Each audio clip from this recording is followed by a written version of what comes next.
This is Earth Movers with Allison Mariella Desir, Stefanie Flippin, and Verna Nesbegay Volker. A trail podcast reclaiming the narrative.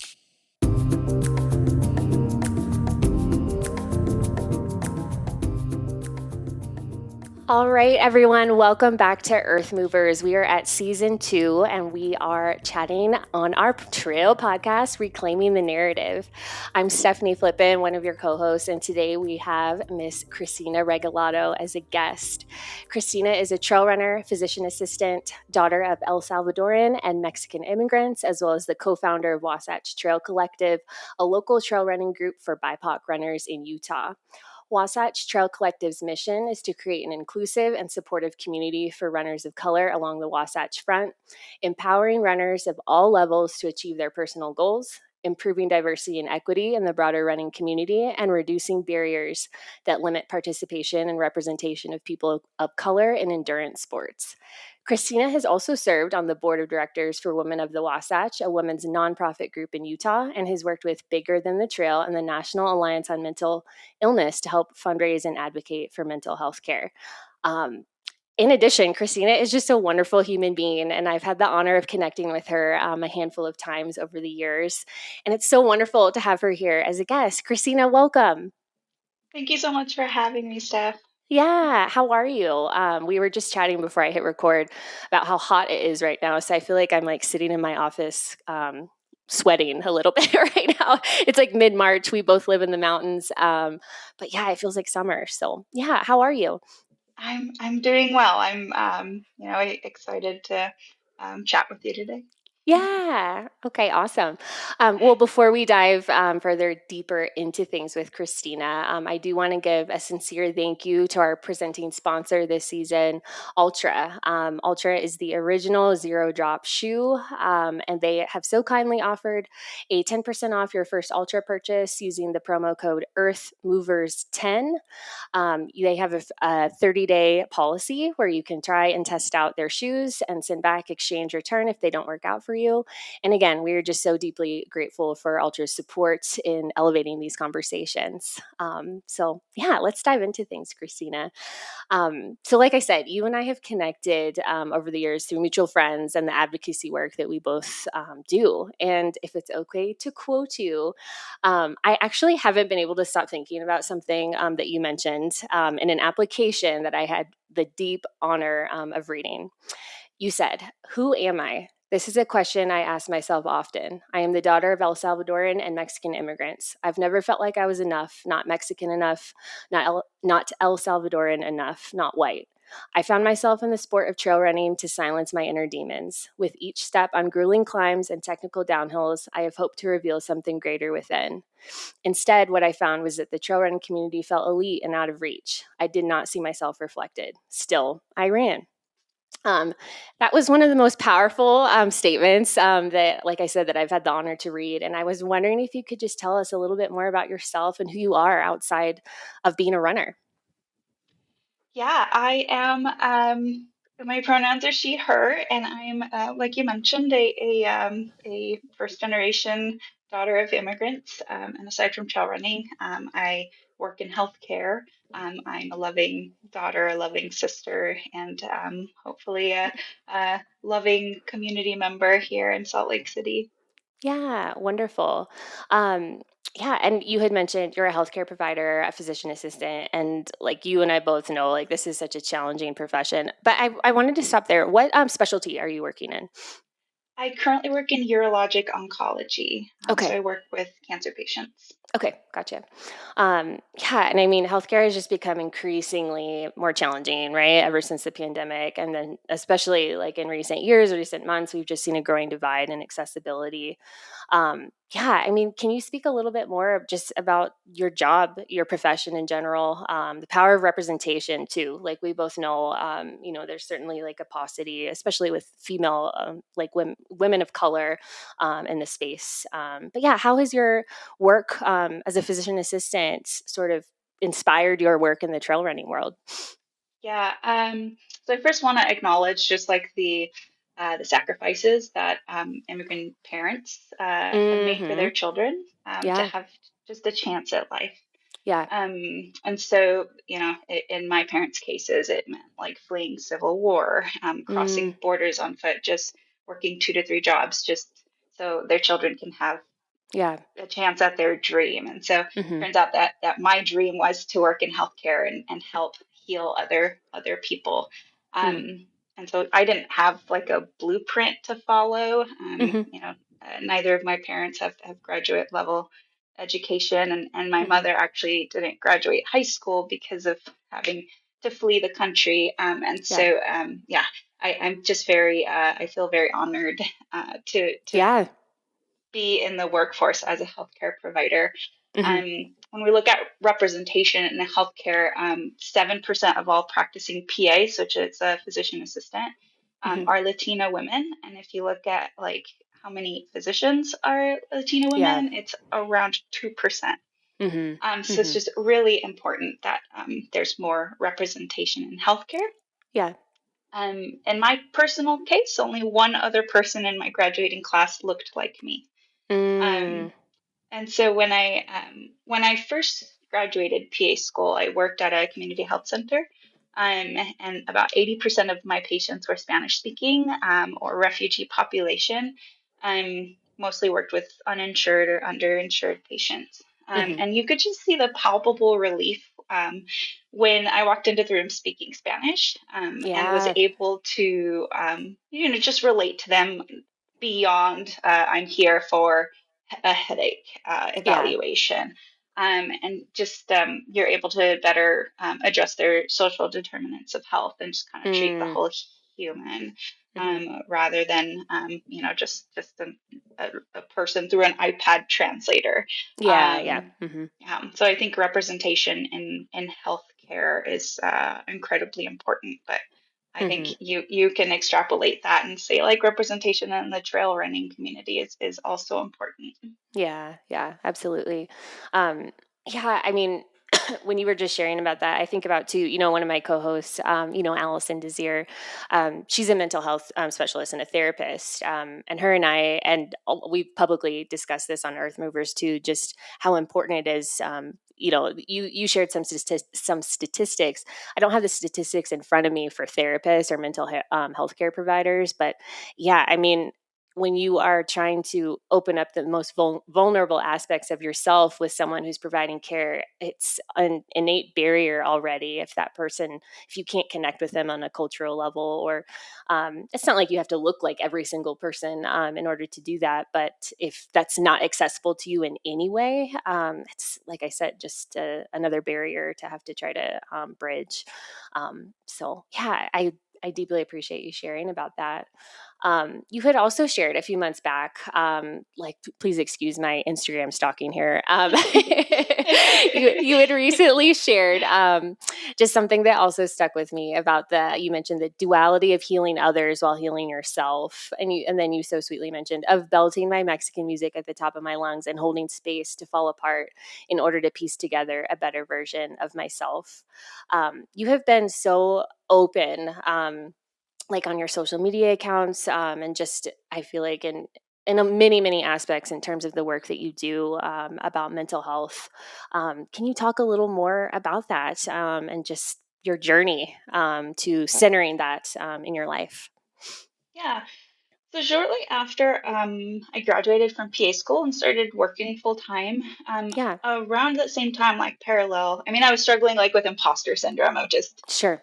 working in the healthcare force, being a Hmm. woman in healthcare, being a woman of color in healthcare. So I was battling kind of these imposter syndrome demons that I think a lot of Yeah. us have. Hmm. Um, at the same time, my brother started exhibiting like red flag symptoms regarding his mental health. Mm. And I, from my healthcare background standpoint, recognized that and would talk to my parents about it. But unfortunately, there is this cultural stigma that surrounds mental health Yeah. care. And Sure. so at Hmm. the time, Hmm. they coming from a deeply Catholic background, Mm. Hmm. inappropriately thought that prayer alone was the answer. I see. Um, yeah, and so it wasn't addressed, and so I think his symptoms kind of got worse. and at the same time, while I was watching this happen, just kind of feeling more and more helpless, and kind of saying, like, as a healthcare provider, if I can't even help my own family, how am I supposed Mm. to help patients, Yeah, strangers? sure, sure. And so this kind of got me in just a very dark place that was Mm. rooted in self-doubt. Mm.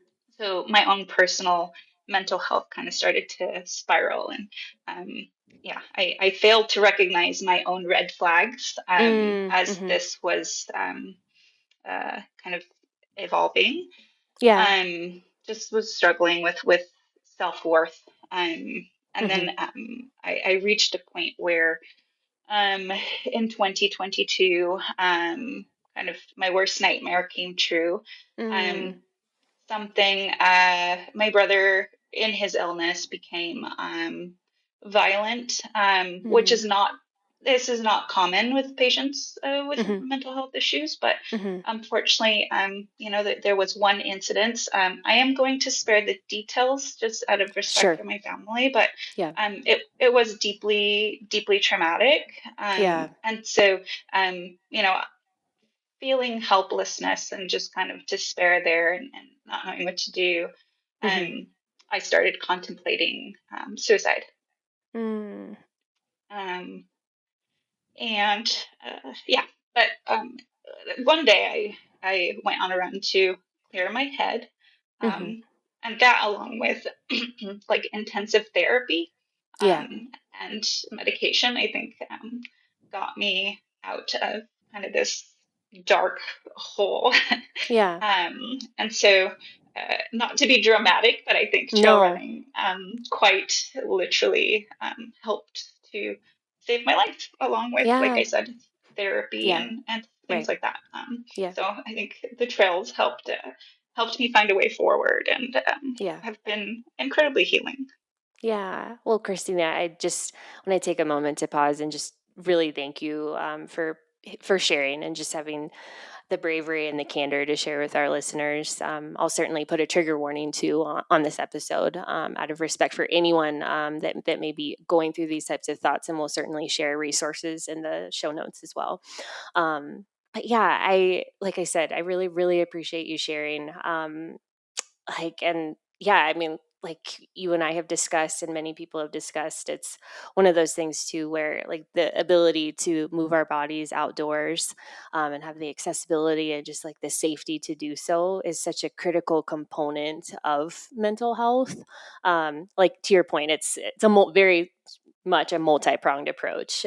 We are by no means saying, right, that trail running can sub in for any of the other vital treatments that you sought. But yeah, like I said, I just want to thank you for sharing, because I know these topics are really, really challenging to touch on.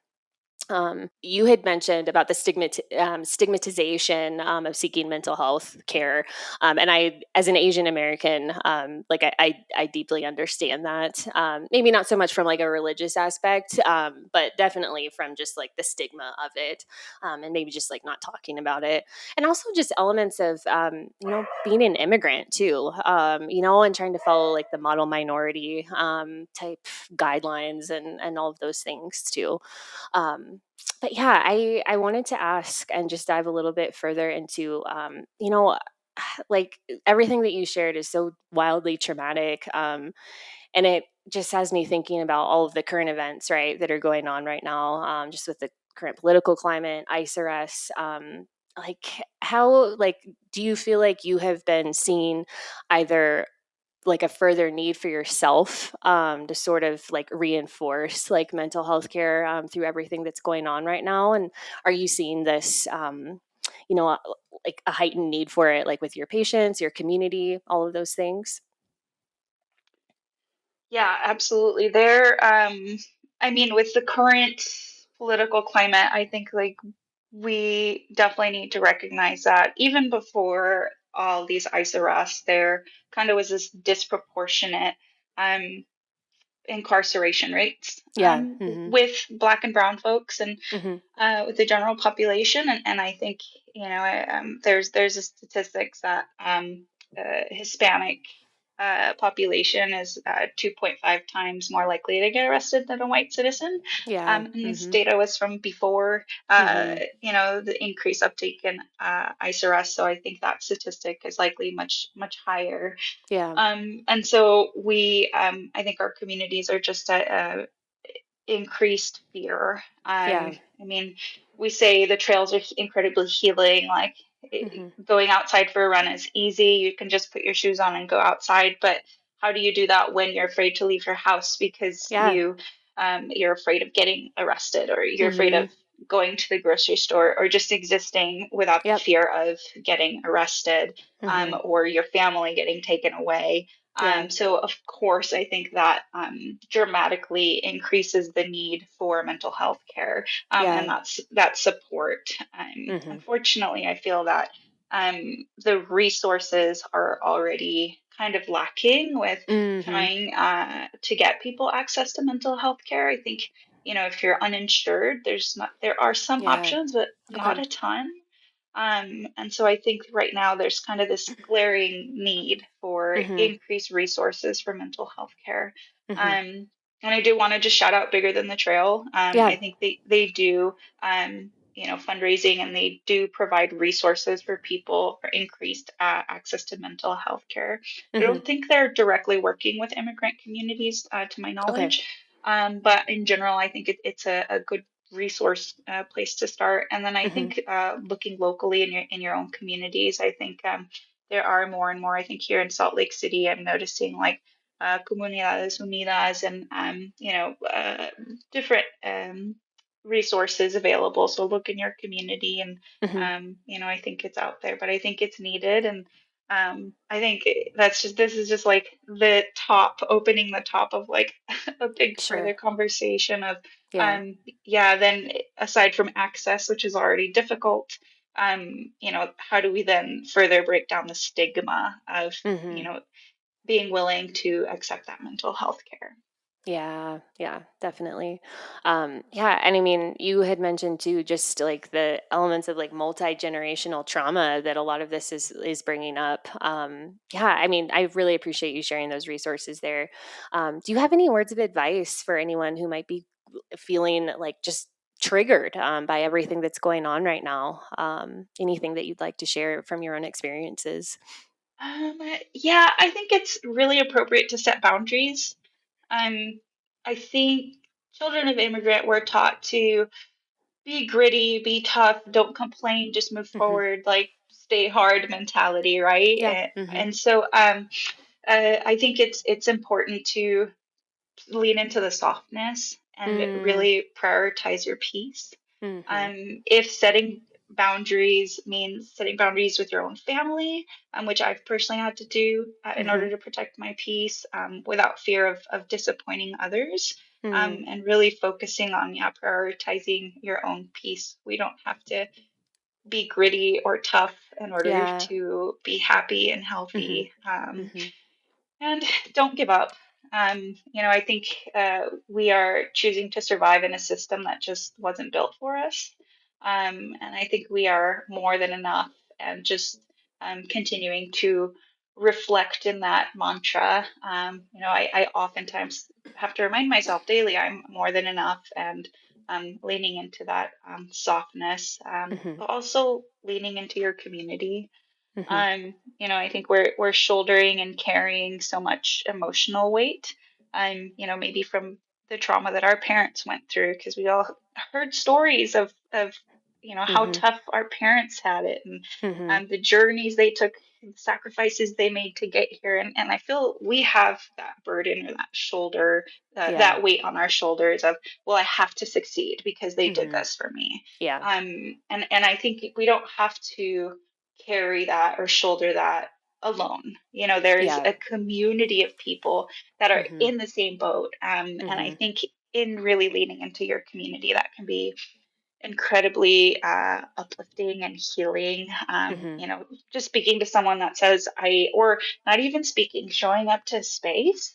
Yeah. Um, I think being part of a community that sees and recognizes and understands your troubles, you can kind of say, let's hold hands together and move Mm. forward together in this space. So Yeah. just know that you are not alone, and leaning into community is how we're going to Mm. get through this. Yeah, I thank you for sharing. I was just nodding along, especially with setting boundaries. That's something I feel like I've personally been working on after like a life of being a people pleaser. I'm sure. I often feel like being a people pleaser. Like I used to like not necessarily draw this connection, but now I feel like it is very deeply tied to being like a woman of color. There's so many aspects of it that I feel like are deeply tied to that. So yeah, I've been working on that myself, and I love your mention of just leaning into community. And sometimes I feel like just being together, and like you said, and like holding, like whether it's literally or like proverbially, holding hands, and just being together in it, can really provide so much comfort. And just care during times like these. So I appreciate you Yeah. sharing. I'm Um, also a people yeah, pleaser, and yeah. so part of the setting boundaries, and this Mm-hmm. has been really, really tough, but learning to say no. Yes, yes. Like Yeah, no is a complete sentence. Yeah. exactly. Yeah, I know Exactly. for sure. Well, I'm going to take a momentary pause here just to drop in and again thank Ultra Running for being our presenting sponsor for Earth Movers Season 2, our trail podcast, Reclaiming the Narrative. We are again just so grateful for their support in elevating these conversations and giving us a platform to bring guests like Cristina on to share their stories.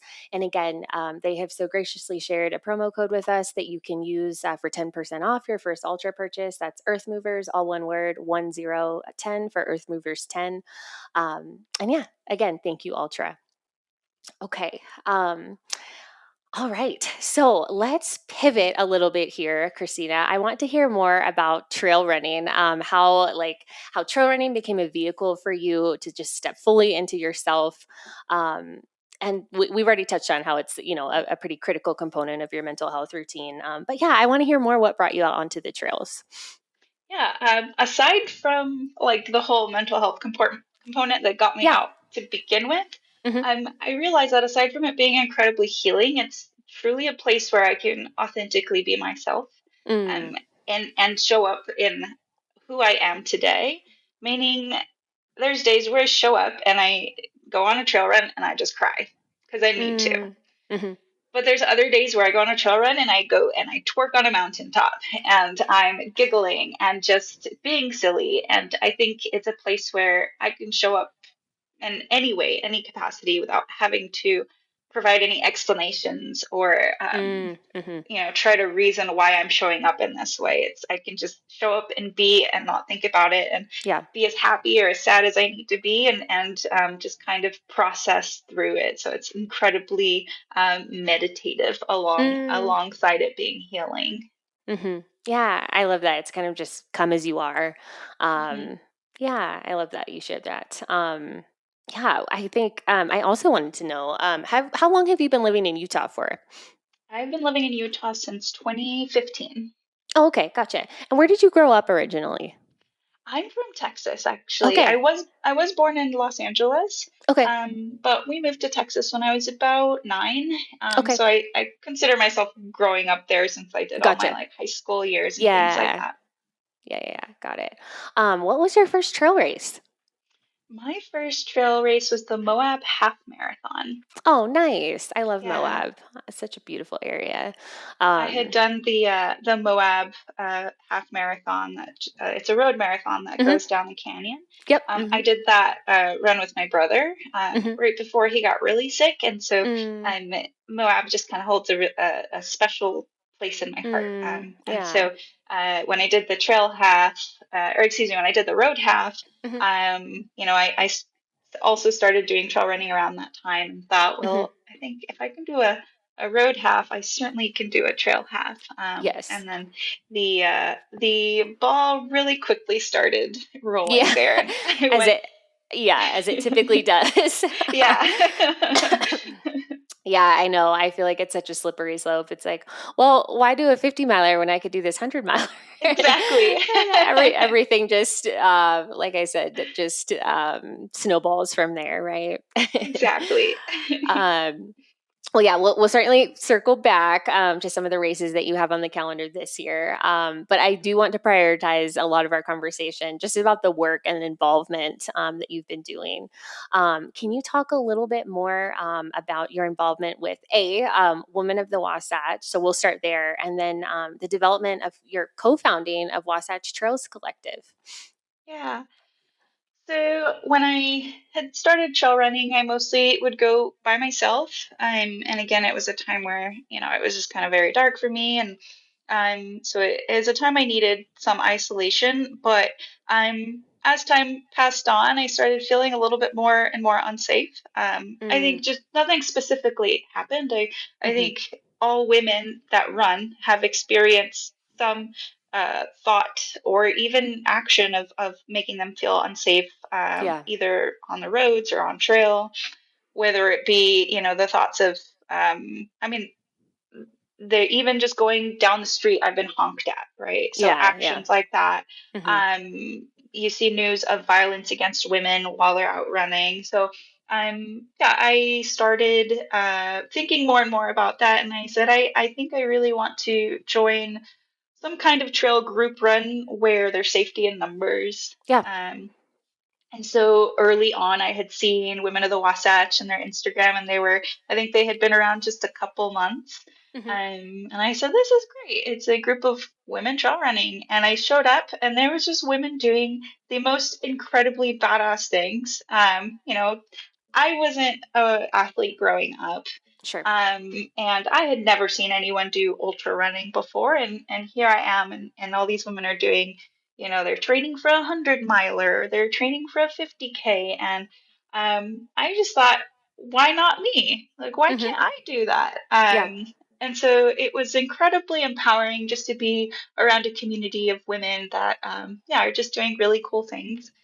But then the more and more I showed up, I realized there's something missing here. I mean, it's a very positive experience, Hmm. um, but I am not authentically myself when I show up here. Mm, Um, in that, I can't, tell a joke or relate culturally or, mm, now Bad Bunny is very mainstream, but sure. early on, I want to share some of my music or like talk about Mm, Bad Bunny, which now I mhm. can, but Yeah. without having to have footnotes or explanations. Mm, Um, and so there was another runner in Women of the Wasatch. Her name's Shani Weston, and she kind of joked. Initially, it was like, "Well, we should just start our own trail running group." mm, And I thought, wait, that's a great idea. I was like, we really should. I don't think it's a mhm, joke. I think we should go through with this. And so that's how it kind of came to be. And it's just been a really, really beautiful experience. mm, I think when we first dreamt it up, it was our goals were just to get more people of color out on the trails. mhm, But it has evolved into something that so much greater than what I ever could have imagined. mhm, It's not just trail running. I think a lot of folks are into the road running scene.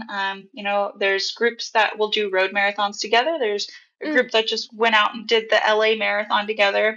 And there's a few group folks in there that maybe when they first joined Wasatch Trails Collective, they had done their first 5K, and then here 3 years later, they're doing the LA Marathon, nice. which is so beautiful to see. Their that progression into Mhm, the sport with just having some community and some support.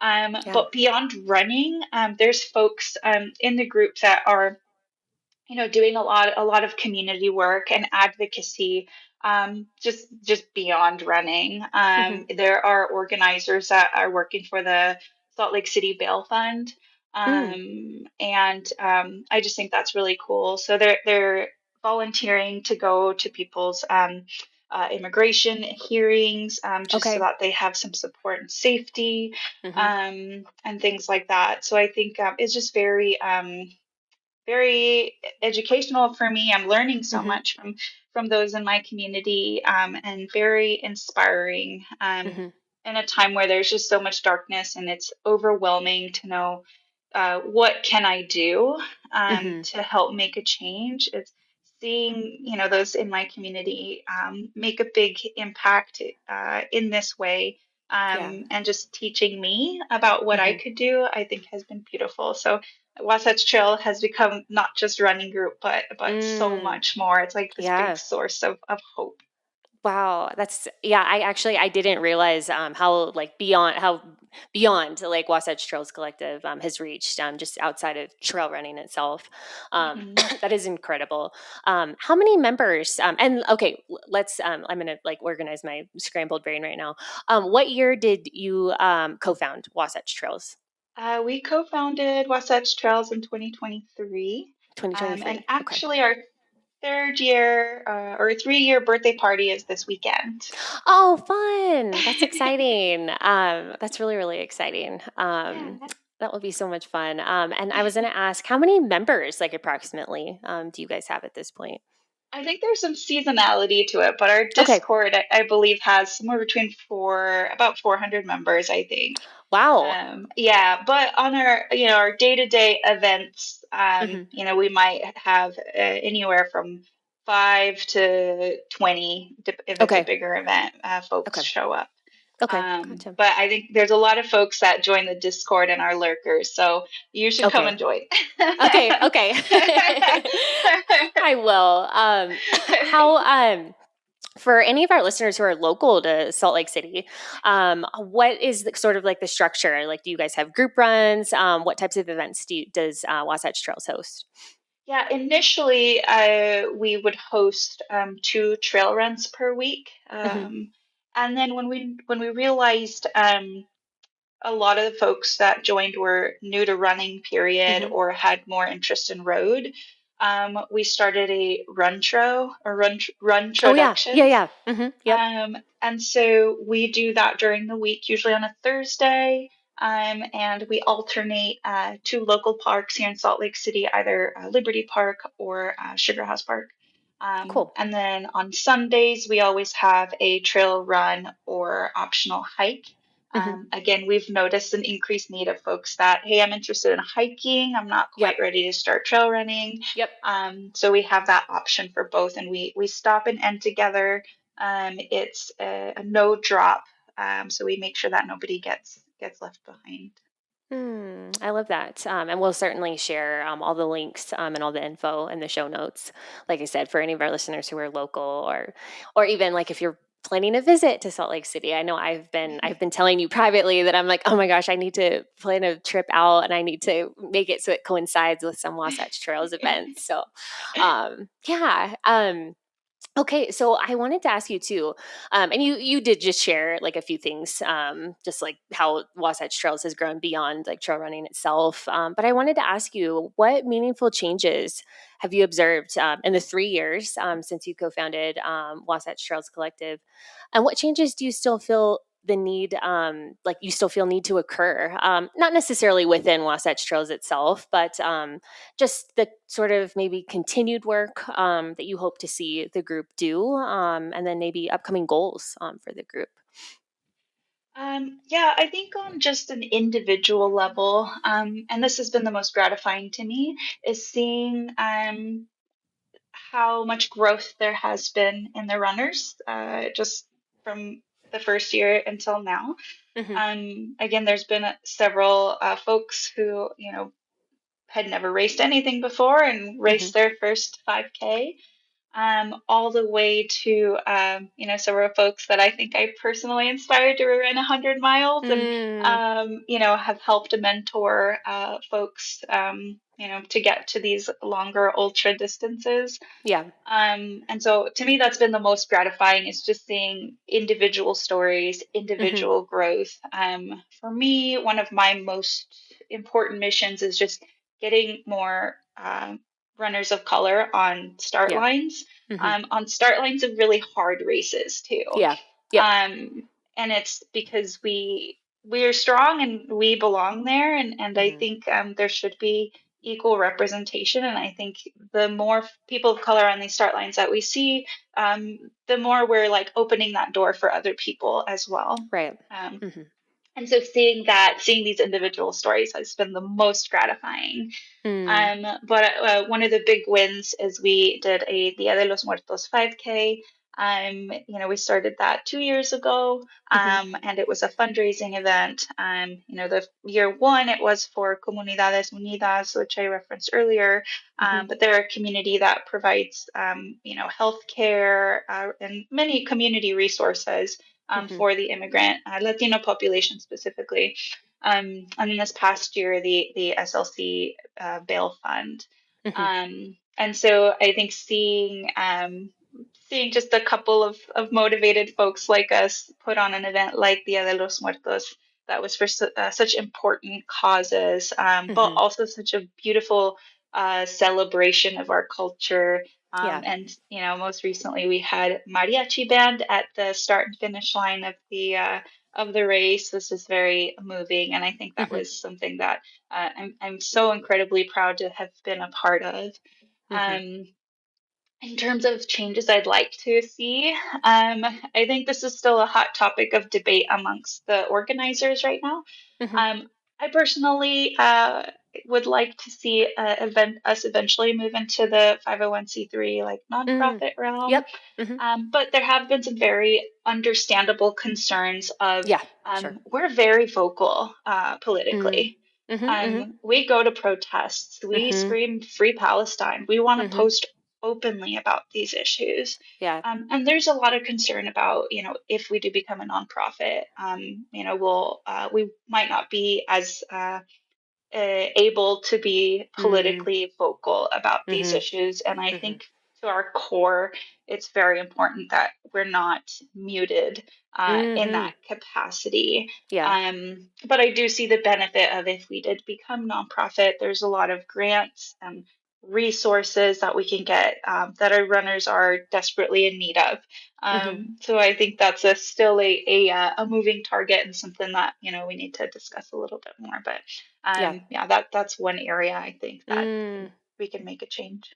Yeah, like I said, thank you for sharing. I was just nodding along, and about you're saying the need to like not be muted and to be able to fully express like your viewpoints. I love your mention of the group and yourself attending protests. I also feel like, with like the No Kings protests and all of the things that have been going on in recent months, it also reminds me of your mention too about community and just how important it is to be able to attend those types of events and those protests and just the power that you feel and camaraderie, like standing shoulder to shoulder at those types of events with others is so important.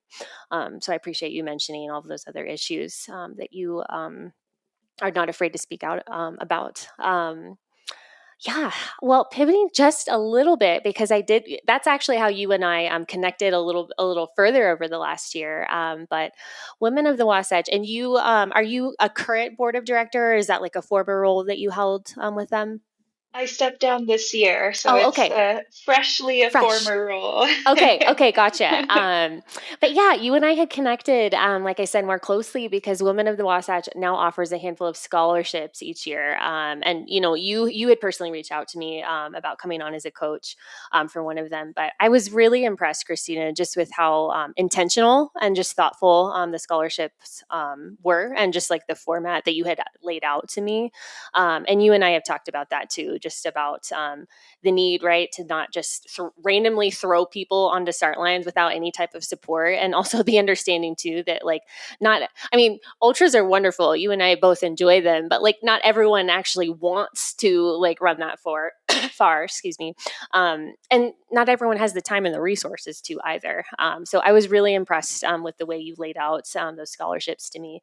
Could you speak a little bit more on those to our listeners and share? Please feel free to share about any new opportunities for those in case some of our listeners want to apply.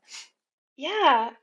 So early on, when Women of the Wasatch was started, I think there were, aside from women having the barriers of getting to the start lines, the safety barriers. Yeah. We were just trying to really dial down on what are barriers to get more women on these start lines. Hmm. And so these breaking down the barrier scholarships were Hmm. created.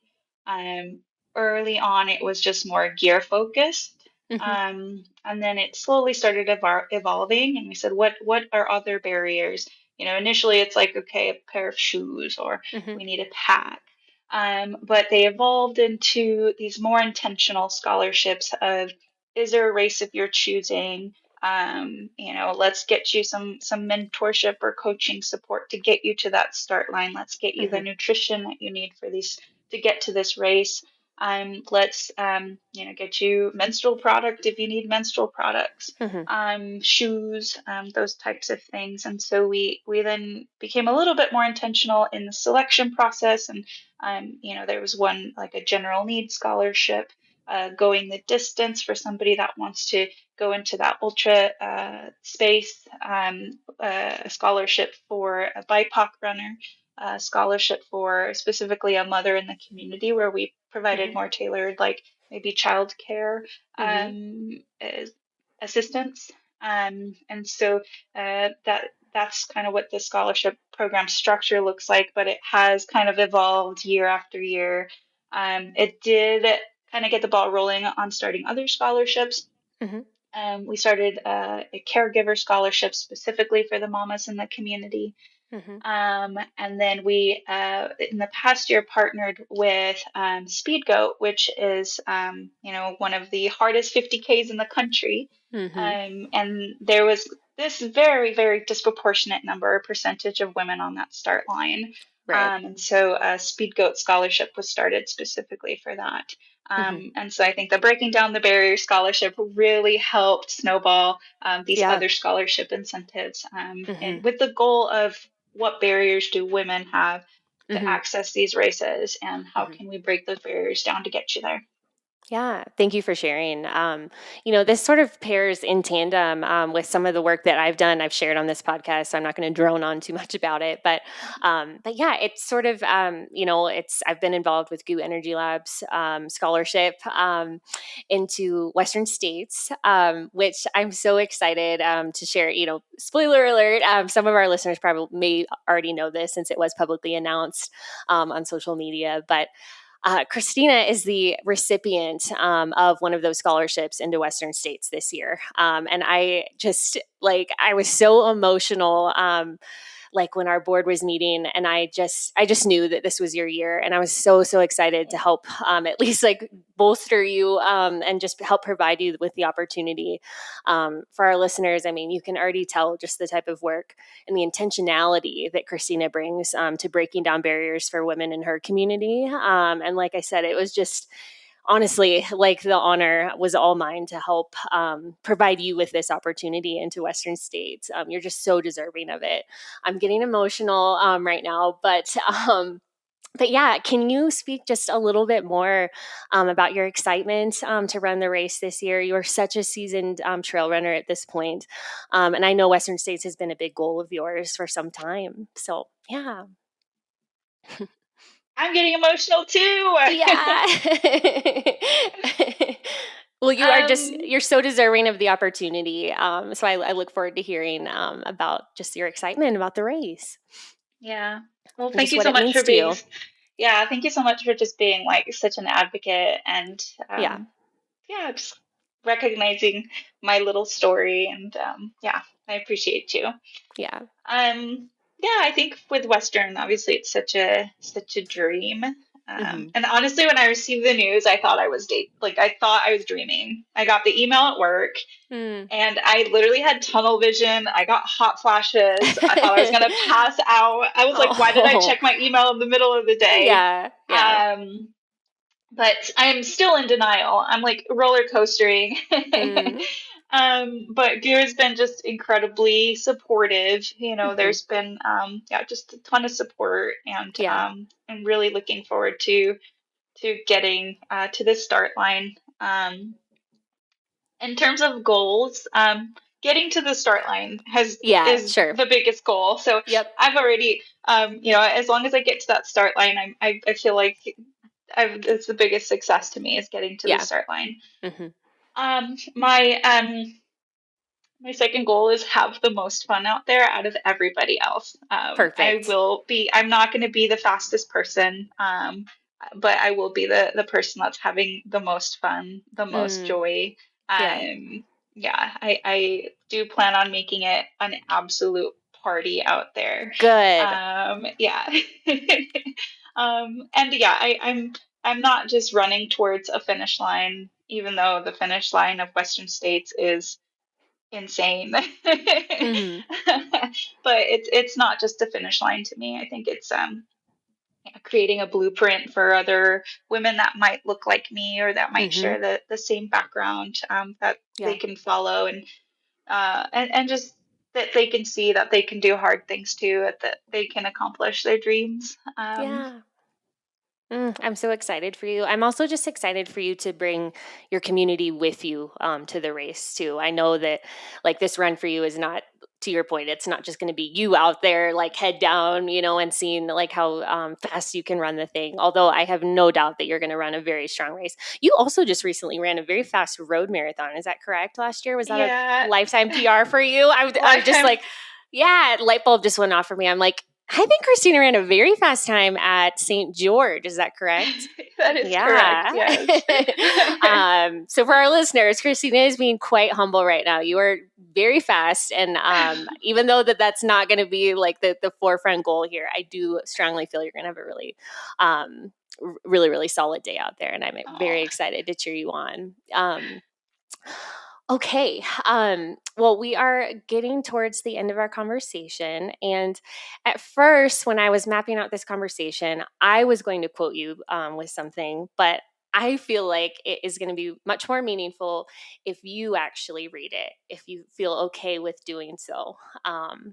So, yeah, for our listeners, I just, this statement from Christina it has lived in my heart ever since I read it. It just truly encompasses someone who I deeply respect and someone who you can just tell you have just fully stepped into who you are. But yeah, if you don't mind reading it, I would be so appreciative. absolutely. Sure. So who am I? I am more than enough. I'm the proud daughter of immigrants. I'm a mental health advocate. I'm a servant community leader with a mission to help increase representation and diversity on the trails, despite the current political climate. I'm a radiant beacon of love, joy, and hope. I have been running consistently in the last decade and am in awe of what this 4'11 curvy Latina body has achieved. Not because she is unbreakable, but despite everything, she still finds a way forward. And still, I run. Oh, Christina, thank you so much for sharing. I just, like I said, I really haven't been able to stop thinking about that quote that you shared, especially I'm in awe of what this 4'11" curvy Latina body has achieved. I'm 5'1.5", so I've got some height on you, but not very much.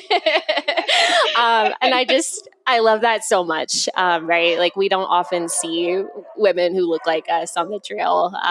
And I love just your stepping into your power, you twerking on top of mountaintops. I hope you blared Bad Bunny at Western States. I hope that's how you identify your crew. Also, I'm just imagining this through Forest Hill, especially, and I'm just so excited for you. I do want to briefly apologize to our listeners here. My dogs are barking right now. That's pretty par for the course, but we'll just forge ahead with it. Okay, so last question. This is how we wrap up all of our conversations here on Earth Movers. So I would love to ask you, what does being an Earth Mover mean to you? And there are no right or wrong answers either. Yeah.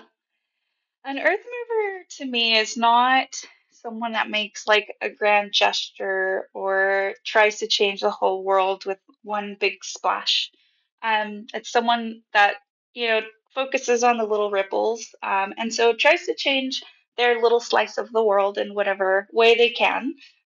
It's maybe someone that brings a glimmer of light and hope at a time where it's really dark and uncertain, and just tries to light up their little chunk of the world. And so, if enough folks are willing to make a little change in their little chunk of the world, then I think we then can make a big splash together as a community and move mountains. I love that. I especially love moving mountains. Cristina, thank you so much for sharing so much of yourself with us here on Earth Movers. Again, I can't thank you enough for just sharing all of who you are, and many aspects that are uncomfortable to talk about and can be scary to share. So I really appreciate you. Thank you so much for your time.